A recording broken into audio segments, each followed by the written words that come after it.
Today we're back with another video discussing some NHL rumors. Is the Penguins general manager Jim Rutherford maybe looking at making some more significant changes than we might have thought? And secondly, with the Edmonton Oilers, could we possibly see a coaching change as well as some trades happening as well? The team needs to get it together and they're running out of time. We'll discuss those teams coming up next.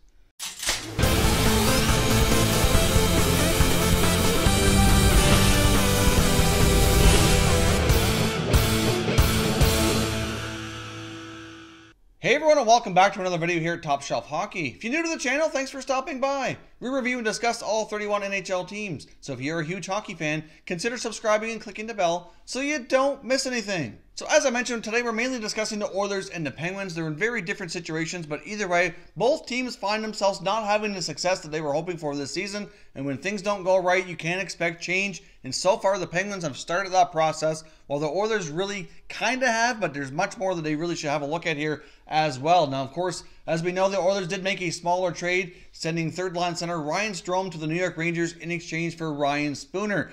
In the Oilers' last 10 games, they have a 3-7 record, and many of those losses, they've actually had pretty decent starts and then failed to follow it up in the remainder of the game, so they're having trouble putting together a full 60 minutes, and really, it looks as though they might be tuning out Coach Todd McLellan, and I really seriously wonder if a coaching change might be coming to that city sooner than we think. Now, of course, I don't think General Manager Peter Chiarelli is all that safe as well when it comes to the Oilers. If you take a look at his track record since he's been their manager, really, there's a lot of questionable trades in signings that you could certainly make an argument for now that are not really going the Oilers' way. So that's obviously not a good sign for his long-term future with the team as well. But at the same time, we often see general managers try to make moves to kind of save their own jobs as well. So they very well could be looking to make additional trades or potentially look at a coaching change. Now, many general managers, before they make a coaching change, usually try to make a couple of small trades to see if they can shake up the roster and kind of give the coach something different to work with, change things up before they go down the road of a coaching change. And sometimes it's kind of goes the opposite way. Like we saw with LA,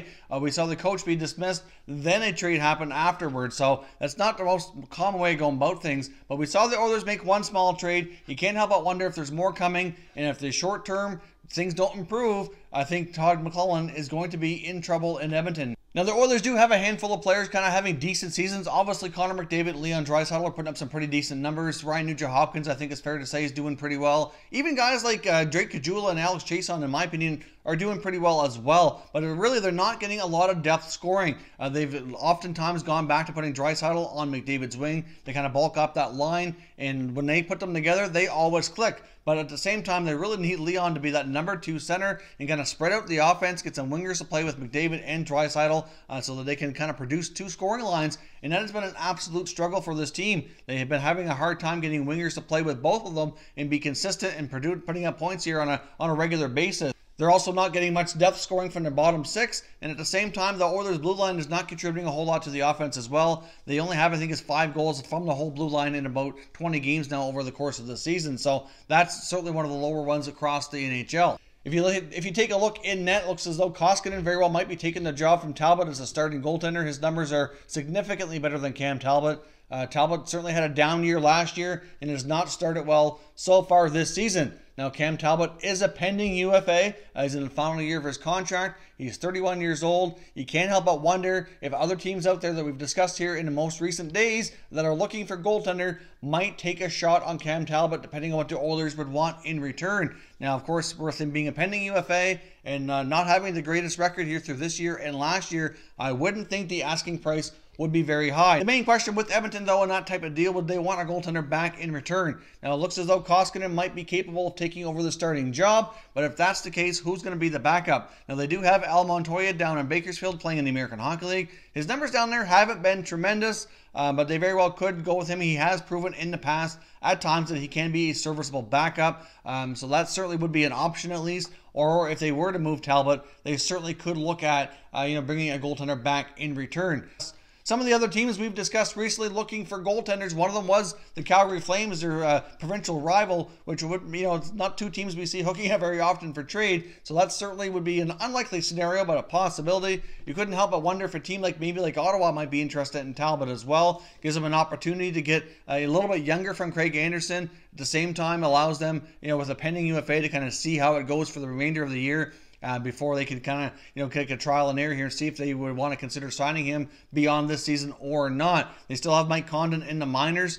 Condon certainly could go back the other way as well. Obviously Condon hasn't played the greatest either, but like we've seen in some other recent trades, maybe we could see a case of struggling goalies be swapped for each other with an opportunity for a fresh start to kind of get things going, and maybe they can somehow find their game and help the opposite club here that they're going to. So we'll see, but I know the Oilers are likely going to be making some other moves. Peter Chiarelli likely is feeling the pressure here, and I think before he makes a coaching change, which I think very well could be happening very soon, I do think that there's likely going to be at least one or two other smaller trades at the very least to try to continue to shake up this roster and add some more scoring here before he goes down that road. But with a coach like Joel Quenneville being out there, you can't help but wonder if any team that's kind of considering making a coaching change, if they might be, maybe having some side conversations here to see what the possibilities might be to bring in Joel into their organization, or there's other coaches out there too, but at the same time, they're going to want to get something lined up here before they make a change. So, I'm not sure if Joel Quenneville would be interested in going to the Edmonton Oilers. I know it's the information we had before indicated that he likely wouldn't want to go to a team that's rebuilding. And in a sense, the Oilers really kind of aren't, but they're kind of retooling. I don't know what you want to call the Oilers, what they're doing. They went through a rebuild. They were having some success. Now they're having trouble finding it again. So I don't really know what you want to call the Oilers and what they're going through,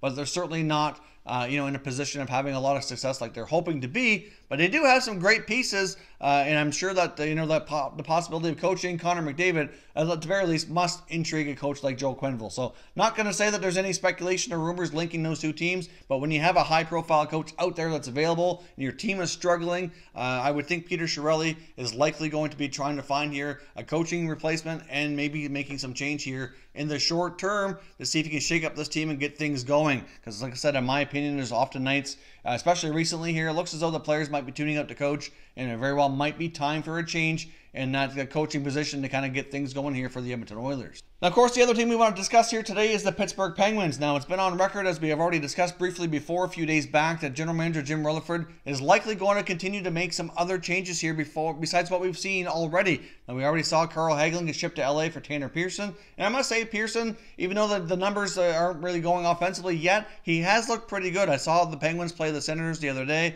and that Pearson, I thought, was one of their better forwards and actually looked pretty decent. So we'll see if he can get his game going in Pittsburgh, but I do think there's more changes coming. Now, after listening to Elliot Friedman's latest 31 Thoughts podcast, I kind of got thinking about what other deals they might be willing to make. And if you take a look at what he was saying on the podcast in the 31 Thoughts column, he thinks that they might be willing to move maybe one of their higher profile players. If you take a look at the players on their roster that are struggling, they don't really have a lot of value. I mean, you take a look at like a Derek Brassard or even an Olli Mata, for example, a Riley Sheehan. Those are all guys that we've mentioned that very well could be trade candidates, even Daniel Sprong. But you have to question how much value do they have? What are they going to bring back? I'm sure the Penguins are not going to want to make 2 or 3 trades like they did with LA, just swapping struggling player for struggling player and hope that the new struggling guys coming in can outperform the older struggling players going out. I don't see Jim Rutherford continuing to make too many other deals of that nature. And Friedman was suggesting that maybe they would be willing to move one of their bigger pieces. Now, I don't think we're talking about Crosby or Malkin by any means, but maybe a Phil Kessel or even a Chris Letang. Now, he's kind of focused more on Phil Kessel here. Now, of course, he didn't have any information to suggest that they were seriously considering this. This is just his, his thoughts, like it's called the 31 Thoughts podcast. This is just Friedman's own intuition and what he thought they might consider doing. We've heard trade rumblings about Phil Kessel off and on really over the past couple of years. And even though he's been one of their most productive forwards, most productive players, at the same time, when you're really going to shake up your roster, you do normally have to trade something of value to get something back of good value as well. So that's why he was kind of going down the road of Kessel. Or maybe if you look at the blue line, then it might be more of a Brian Dumoulin more than Olli Mata, because they felt his value might be better as well. So I do think the Penguins have other deals they're looking to make. Even goaltender Matt Murray, I can't help but wonder here if it's something they might consider. We know Jim Rutherford's made some bold moves He's not afraid to kind of go out there and swing for the home run. Now, I know Murray's won 2 championships. I know Murray's still young, but he's not having a good season. He's been pulled in 3 of his last 6 games. He just doesn't seem right to me when I've watched him play the last few starts. He's not having the greatest success right now. Casey DeSmith has been playing very well. They still have Tristan Jarry down in the minors as well, who's been, proven to be like a decent NHL goalie during his time that he's been able to start as well.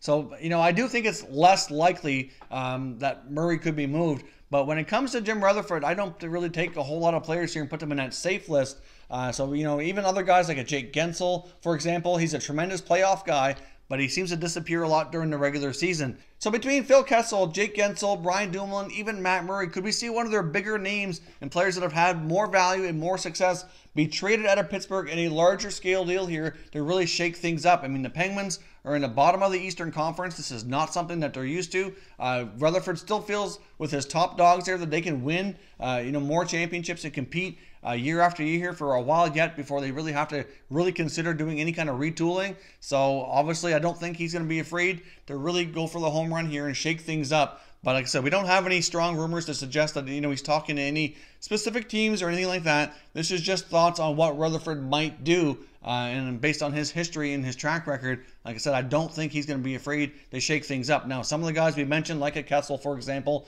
do have a form of a no-trade clause, so they will have some kind of control over where they go if that indeed does happen. So when it comes to the Pittsburgh Penguins, I think we can all agree that there's likely more changes coming. I don't think Mike Sullivan's in any danger at this point. He's had a ton of success with that franchise as of late, so I think it's more likely that Rutherford tries to make some trades. But could they possibly look to trade one of their bigger names like a Phil Kessel or a Matt Murray or a Jake Gensel or even a Chris Letang, or somebody on that team that has more value than some other struggling players like an Olli Mata or a Riley Sheehan or a Derek Brassard? So let me know your thoughts and comments down below in the comment section, and we can continue the conversation. If you're new to the channel here, hope you consider subscribing. We cover all 31 NHL teams, and there's plenty of content here for all hockey fans to enjoy. So if you're new, hit that subscribe button. If you like this video, please give it a thumbs up before you leave. I'd appreciate it if you did. As always, thank you very much for watching, everybody. We will catch you next time.